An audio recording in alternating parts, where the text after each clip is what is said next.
Fala galera, eu sou o Luiz Gustavo Pacete, jornalista que curte marketing, inovação e tecnologia. Fui convidado pela BN Partners para conduzir essa série especial Bilani, para a gente falar de conteúdo, dados, não falar não, desconstruir, né? Tem muita gente falando sobre muitos assuntos, a ideia aqui é aterrissar alguns conceitos. Nosso painel de hoje com a Jéssica, bem-vinda Jéssica. Obrigada, gente, pelo convite. Denis. Prazer, Pacete, estar aqui de novo contigo. E aí, falar de dados, será que a gente vai falar de dados?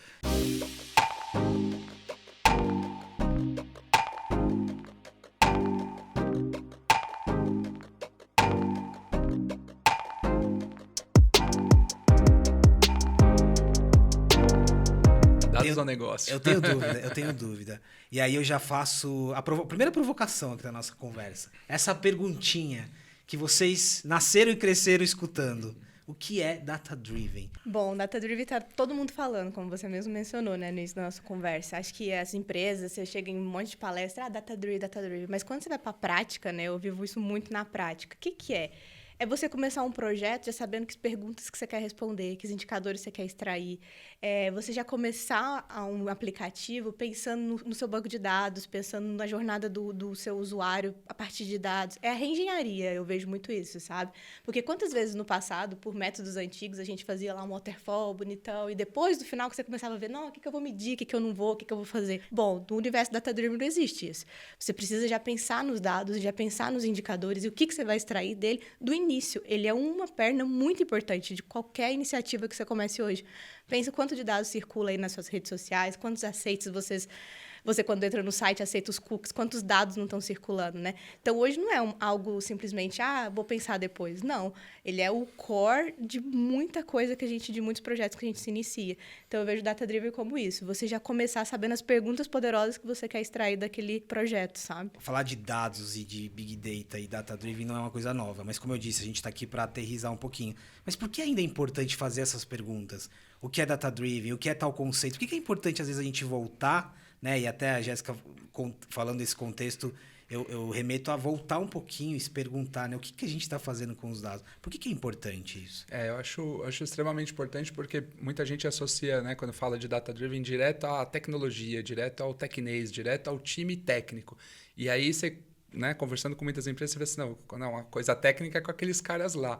E quando a gente fala de data-driven, na verdade, não tem nada de técnico aqui, né? A parte toda de tecnologia e dados vem para apoiar o negócio. E para você ser data-driven, você precisa planejar muito bem o negócio. Quando a Jéssica coloca muito bem quais são as perguntas que eu tenho que responder com essa ação, com esse produto, com essa campanha, com essa ação que eu estou fazendo, elas precisam ser pensadas, elas precisam ser planejadas. Quando você fala de uma cultura data-driven, vai muito pelo o que é esse planejamento, quais são as etapas que eu preciso cumprir para esse planejamento ser feito, e aí vem a parte técnica e dados que vai apoiar aquilo.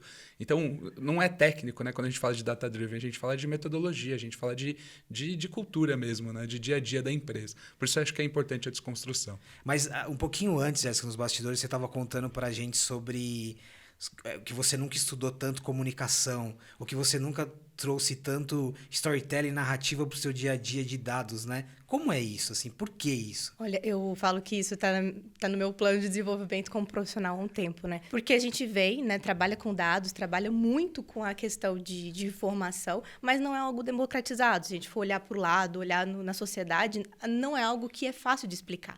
E quando você vai desenvolver um super projeto, um super trabalho, e chega numa reunião que aquele público não está acostumado, como eu vou traduzir isso, né? Um estatístico desenvolveu um projeto, um estudo mega complexo, como que eu vou levar isso para o público sabendo sanar as dores dele, né? Então, eu quero sanar a dor do meu público e, às vezes, ele não sabe o como. Então, o como... e aí, como eu vou fazer esse processo de não desmotivar o meu cientista e, ao mesmo tempo, entregar para o meu usuário, para o meu cliente, aquilo que vai sanar a necessidade dele, né? Que vai suprir aquela necessidade que ele quer. Então, eu vejo que a comunicação é essa arte, né? Desse storytelling todo. Vamos dar um exemplo aqui para a gente aterrissar. O Product Manager está desenvolvendo uma estratégia de CRM baseada no olhar de full funnel para ampliar a performance da marca. Até no termo do funil completo ali, você já se embaralha. Eu trouxe essa frase para a gente traduzir isso que a gente está falando. Você precisa trazer frases como essa para levar o que o seu time desenvolveu de dados para o conselho. Você tem que levar... Qual que é o desafio que vocês têm desse encontro? De traduzir o que é técnico, que tem metodologia, para quem precisa entender, para quem vai investir, para quem vai fechar o projeto. No seu caso específico, Denis, você tem clientes, né? Por quê? Assim, por que tem que ter um equilíbrio? É complexo, né? E aí a pessoa ainda coloca uma série de termos novos, termos de modinha, para complementar a frase. Uma frase como essa, por exemplo, ela pode falar muita coisa, mas pode não falar nada também, né? Você lê aí, pode ser que você não entregue nada, E qualquer coisa que você colocar ali vai ser a vai mesma funcionar, coisa. ela não explica nada. E você cansa de ver isso no dia a dia. É bem difícil você conseguir, né, unir essas duas coisas, né? Você tirar um pouquinho do tecnês, da metodologia, do processo que existe de fato na construção dos dados, na construção de uma modelagem, na construção de um estudo, para traduzir isso para o público final, seja ele quem for. Por exemplo, um cliente nosso ali da consultoria. Você precisa ser o mais didático possível, sem também, né, entendendo a maturidade que existe do outro lado e sem prejudicar o teu time, né? Sem descontextualizar todo o trabalho que foi feito. Então, esse trabalho de comunicação ele precisa ser muito preciso. A gente da área técnica, eu venho de área técnica, né? Estudei tecnologia, então desde sempre fui uma pessoa do lado técnico. A gente está sempre se esforçando para entrar no mundo do negócio, para levar aquele tecnês que pessoal que estuda isso tem mais base nisso, quem não estuda isso às vezes não conhece tanto o assunto, é levar esse tecnês para o mundo do negócio. Então, a gente precisa se aperfeiçoar mesmo em comunicação. E confesso que por muito tempo na minha vida ignorei isso. Fui aprender isso depois que eu entrei na indústria mesmo, de marketing e comunicação. Quando eu trabalhava em outras indústrias, telecom, banco e tudo mais, confesso que era algo que não era minha preocupação. Eu bati o olho em uma série de números e eu tinha uma leitura muito fácil desses números, eu imaginava que todo mundo teria uma leitura assim também. E é bizarro como a gente é treinado um pouco nesse olhar, porque, né, passamos aí por uma pandemia, um momento complicado, gráfico todo mundo, né, média móvel, gráfico nas telas de todo mundo. A quantidade de vezes, e acho que em todos os canais de televisão, que você bate o olho e fala assim, aquele gráfico está errado. E o jornalista falando. Você bate o olho e fala que o gráfico está errado. Pra gente sempre tá lindo, viu? E muda e vai os termos, mas a gente tem a gente está treinado para isso, né? Não é mérito nem demérito de quem não conhece, é que a gente estudou para isso, então está treinado com esse olhar. A gente precisa traduzir isso, a gente não pode simplesmente, né, mandar os números para o seu cliente, para a sua área de negócio, enfim, para uma área afim, achando que eles vão chegar na mesma conclusão que você. Você precisa contar a conclusão para eles. E você vai contar uma conclusão para algo, eles não vão... mas você concluiu como? Putz, eu não posso usar o tecnês, como é que eu faço agora? E aí você tem que se desenvolver mesmo nessa comunicação. Olha como a gente está falando de cultura, né? Vocês mencionaram cultura. De novo, não é sobre a ideia ou sobre os números, é sobre você vender, você se comunicar. Nas nossas conversas anteriores, Jéssica, você falou muito sobre o outro lado. Sim. Às vezes, a gente até falou um pouquinho sobre, você leva o que tem metodologia, o que demora dias para ser feito, e precisa traduzir ali para uma outra área de uma forma, mas sem frustrar a sua equipe que está do outro lado. Como que é isso? Por que tem que ter esse cuidado também com a equipe que está ali, trabalhando nas modelagens, nas ferramentas? Eu acho que um exemplo bem é essa frase que vocês colocaram, né? Olhando aquela frase, no mínimo, ela tem 4 equipes ali por trás. Uhum. Ela tem uma equipe de dev, ela tem uma equipe de branding, ela tem uma equipe de marketing digital, ela tem uma equipe de analytics. No mínimo, ela tem 4 equipes aqui por trás. E, tipo, com muitas pessoas, né, por se desenvolvendo. Eu levo uma frase dessa para um diretor, falando assim, estou trabalhando nisso. Como traduzir que eu tenho 4 times atrás disso, que esse time, ele tá performando, que ele é rentável, que ele está trazendo um retorno, né? Então, eu acho... Uma estratégia bem interessante é trazer que parte da jornada, que a gente fala também muito de jornada, né? O que eu estou trazendo para o meu cliente? O que eu vou trazer de retorno? Os stakeholders, né, mais ou menos, eles querem muito a questão, a diretoria, o comitê de retornos, de impacto, o que você está trazendo de satisfação. Então, eu venho de um universo um pouco contrário do Denis, né? Eu sou formada em administração, com especialização em marketing e tudo, e vim para o mundo de dados, porque eu entrei muito nessa fase de analytics mesmo. Então, voltado para o marketing. Então, eu tento trazer minha bagagem do passado, de branding, de indicadores, de satisfação, para justificar e para intercalar com o que o meu público e o que meus devs fizeram, que o meu time técnico fez, mas traduzido para um linguajar de business, sabe? Então, acho que esse é o ponto ótimo que eu entendi até agora e que eu venho tentando aplicar. Não desmerecendo todo o trabalho técnico, porque, igual eu falei, uma frase simples daquela tem no mínimo 4 times, né? Eu não posso deixar de citar ou de dar exemplos nesses casos.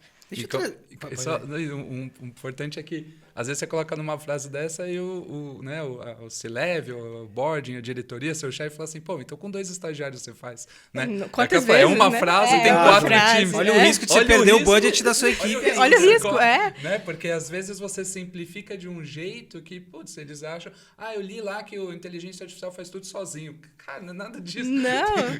custa muito dinheiro, muita cabeça para fazer de fato, né? Olha que desafio ao revés aqui, ao contrário. De novo, olha, a gente está falando sobre compreensão, cultura, entendimento. Deixa eu pegar a sua experiência no marketing e você respira aqui dentro do ecossistema, você respira marketing também. Para falar de jornada. Porque jornada tem relação com experiência, UX, UI e todos os termos. Mas tem muito sobre marca, sobre narrativa. Como que o marketing aprendeu a conviver com os dados e vice-versa? E como que eles se completam? Olha, hoje eu enxergo a jornada assim, com mais ou menos umas 3 interfaces, no mínimo. Você tem a interface do UX, da sentimental, do cliente, você tem a jornada da tecnologia, porque você tem que colocar ali um automatismo, uma opção online, offline para o cliente, porque a jornada nada mais é. Eu tive uma necessidade. Pô, quero comprar tal coisa. Vou lá dar um Google, né? Vou ver o search, assim, onde que eu vou achar? Você já começou a sua jornada nesse momento. Então, qual que é o banner que tá? Como é que tá o SEO nessa hora? O que tá acontecendo? O que não? A palavra que eu usei tá correta? Eu tô conectando com o público? Eu entendi qual que é o mental dele? Porque você tem que entender um pouco da psicologia do seu cliente, né? Vou procurar tal palavra. Você vai procurar como? Você não procura certinho com o nome do seu SKU que está lá no seu portfólio. Não. O cliente procura de outro jeito. Ele procura pela dor, ele procura pelas necessidades, enfim. Então, eu vejo que a jornada hoje, a gente tem que entender que ela passa por no mínimo 3 camadas. A psicológica, a de dados, porque eu vou ter que saber e vou ter que monitorar e armazenar esses dados na hora que ele começar lá a sua jornada no search dele do Google. E, ao mesmo tempo, de UX e tudo isso que a gente vem falando, que é o que está mais evidente, né? A usabilidade, enfim. Mas a camada de dados, ela suporta tudo isso. Se um UX vai colocar aí e vai testar, ele vai precisar de dados para saber se o teste AB deu certo ou deu errado. E aí? Qual que é o cenário? Eu saí de um cenário A para um cenário B. Valeu a pena? Fez sentido? O público acompanhou? Como é que você vai responder isso se você não tem dados? Por mais que você seja um designer, enfim, um UX ou um UI, você precisa dos dados amparados e ele complementando essa jornada, né? Desde o momento da necessidade até no pós-venda, se ele me abandonou, por que ele me abandonou, esse cliente? O que aconteceu? Esse lado que você mencionou, que é a humanização, né? A forma como uma pessoa procura algo é baseado na dor. E aí, eles têm um pouco do dia a dia, que é a fase sobre jornada, ainda sobre jornada, né? Mudou a jornada do consumidor. Aí aqui tem uma pegadinha, porque ela é tão simples quanto complexa, né? Quando você fala mudou a jornada do consumidor, olha o tanto de pontos que a Jéssica trouxe pra gente. De novo, e fazendo essa pergunta para você que lida ali com clientes. Como que é levar o que parece simples para também mostrar a complexidade, ainda mais quando a gente fala de jornada? Eu lembro que quando eu comecei a trabalhar com o mundo aí de comunicação, né, 2007, 2008, mais ou menos, que eu entrei, saí da caixinha só do Tecnase, lembro que as apresentações da maioria das agências, vamos dizer, de comunicação que falavam ali do marketing de relacionamento, tinha alguma coisa do tipo, não, aqui a gente entrega a mensagem certa para a pessoa certa, no canal certo, no momento certo. Essa era a promessa, mas aquilo não era realidade naquele momento. Hoje, através de estudos e mais estudos de jornada, você consegue ficar mais próximo disso, né? Vou juntar com mais uma coisa do Eduardo Kim, um parceiraço meu aí de vida aí que eu conheci, que uma vez ele me falou, Denis, mas vamos lembrar que a estatística está aqui para diminuir um pouquinho o erro. Você imprime para 100% da população. 5% compra, você errou 95%, né? Então, você coloca agora um modelo ótimo, 7% compra. Você quase dobrou o seu resultado. Mas você continua errando para 93%. Então, ela vem para diminuir essa margem de erro que você tem. Então, através dos dados hoje, a gente consegue, de fato, entender as diversas jornadas dos diversos consumidores. Quase que one-to-one, ou em alguns momentos até one-to-one. Mas se não tivesse estudo de dados, se não tiver tecnologia para automatizar esse processo, e se não tiver cabeça pensante em como eu vou trabalhar cada um desses momentos, cada uma dessas jornadas, nos seus micro momentos que existem de contato, de oportunidade de contato com aquele consumidor, seja ele B2B, B2C, né? Todo mundo nesse cadeia. Você não vai conseguir montar isso para tudo e todos. Eu fico curioso quando eu vejo aquelas pessoas, não, agora a gente tem toda a jornada do consumidor mapeada e a gente trabalha em cima dela. Você fala, cara, não é possível, porque É muita gente diferente. Uma pandemia que veio acabar com o behavior de todos os usuários. Você tem um monte de modelo que funcionava muito bem, veio uma pandemia que muda o comportamento das pessoas, e agora? Qual que é a próxima ação dela? Esse é o ponto importante, né? Não é a jornada, são as Várias. zilhões de jornadas. São zilhões e é de um organismo jornadas. vivo. Isso, eu gosto muito de dar esse exemplo, até conectando também, a gente está falando de marketing, comunicação e mídia, o BBB. Né? Você fala, não, mas é TV, é veículo de massa, é veículo tradicional. Tem ali o Twitter como segunda tela, mas se você olhar para as ativações dentro do BBB, é um QR Code, é um app, é o app do delivery. Olha como cascateia, como Sim. você entra... O BBB serve como um input ali para você trazer tudo isso que a gente está falando aqui. Total. Pro teu funil, né? É pro isso. funil que você controla. Exatamente. Você não controla o BBB, mas é uma mídia de massa muito poderosa. Mas como é que eu trago essa pessoa pro meu funil? Aí no meu funil eu controlo. Agora eu capto dado. Agora eu começo a coletar, né, as informações que eu quero desses caras. Né? E eu acho que um ponto também é que a gente não pode cancelar o offline também. Isso. Porque ele é complementar. E assim, um online não existe sem um offline e vice-versa. Porque o online, ele traduz o seu offline. Porque a gente vai querendo transformações digitais e tudo, mas a gente esquece de falar que transformação digital, ela é processo, pessoas e tecnologia. Porque eu não consigo botar uma estrutura de dados de pé se eu não tenho um processo bem feito, se eu não tenho uma organização. Então, a gente não pode esquecer do offline em momento algum, sabe? Eu acho que esse é o porém. A gente não é um ou outro, um não cancela o outro. Eu vou ter público ainda que não vai gostar, que eu vou precisar botar um outdoor ainda, que eu vou precisar ter um flyer que tem um QR Code que vai. Então, eu tenho que saber muito bem, e aí a gente entra também, a gente volta na mesclar conhecimentos, né? Na minha persona, né? No meu cliente, no meu público, quem que ele é.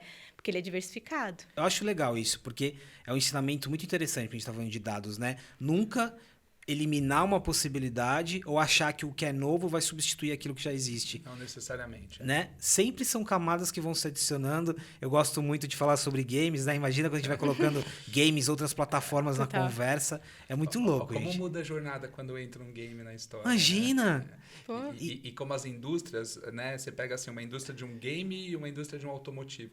Elas têm talvez um mesmo público, um mesmo target, uma mesma modelagem de propensão de aquisição. O timing da indústria de game, de repente, é de segundos, a pessoa está viciada naquele jogo, ela compra aquela vida e 10 segundos depois ela já morreu de repente. Ou comprou aquela roupinha, 15 segundos depois, putz, já tem a roupinha, já virou o meu BAU aqui, meu business é sujo. E na outra jornada, às vezes são 2, 3 anos para o cara ter aquele momento de ócio. Ele compra um carro novo, 3, 4 meses daquele momento de cheirinho de carro novo. Mesma pessoa, mesmo target, olha como as jornadas são muito diferentes. Né? E isso é uma provocação até para a gente que trabalha com comunicação pensar sobre isso. Em um dos episódios da nossa série, a gente está falando sobre creators e o acesso a essa interação. Imagine os mundos que a gente ainda não acessa como marca. Né? As comunidades. Olha que loucura, gente. O nosso papo ele vai se expandindo. Falar um pouquinho de Martech agora, porque ainda conecta com brand performance, com persona. Vamos lá. Martech veio para ficar e dar superpoderes aos profissionais de marketing. Essa frase ela já é mais até romântica, né? Ela é mais tá light. Mas Martech é um assunto que está no hype, tá todo mundo falando. Às vezes a gente associa Martech só a startups com serviço de marketing, mas Martech é uma cultura. E começo contigo, Jéssica, mas depois complementa também. O que é Martech no que você já viveu no dia a dia? Quando a gente pega essa expressão e leva para o seu dia a dia, essa junção de marketing e tecnologia, o que foi para você o Martech? O que é?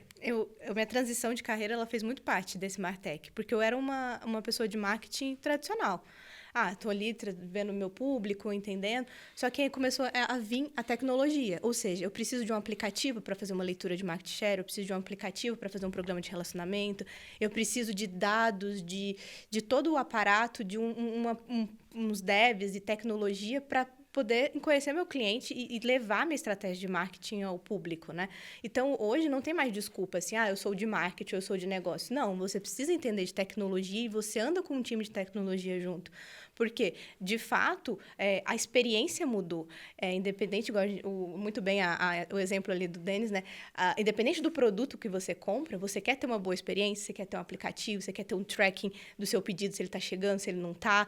E isso acontece o quê? Com apoio de tecnologia e marketing. Então, é essa fusão, né? Um profissional de marketing, ele não pode simplesmente fazer uma estratégia e não saber o como, e não saber quais são os desafios tecnológicos. Ele tem que ter essa noção do ecossistema como um todo, né?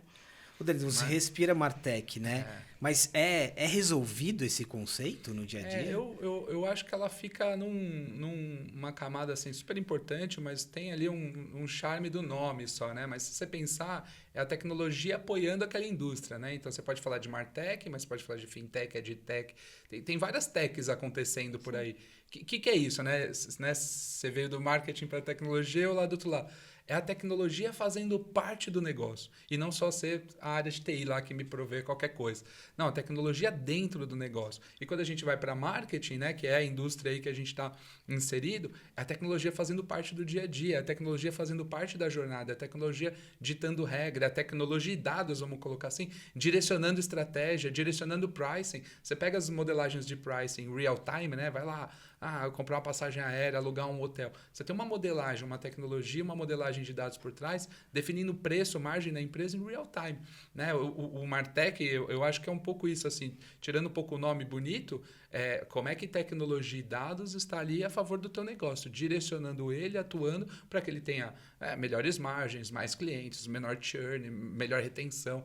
Então, o uso da tecnologia a favor do negócio é o que define para mim todos esses techs que estão, né, sendo colocados hoje em dia, não só no marketing, mas também em todas as outras indústrias. Né? A expressão dados direcionando estratégia ela é muito completa, né?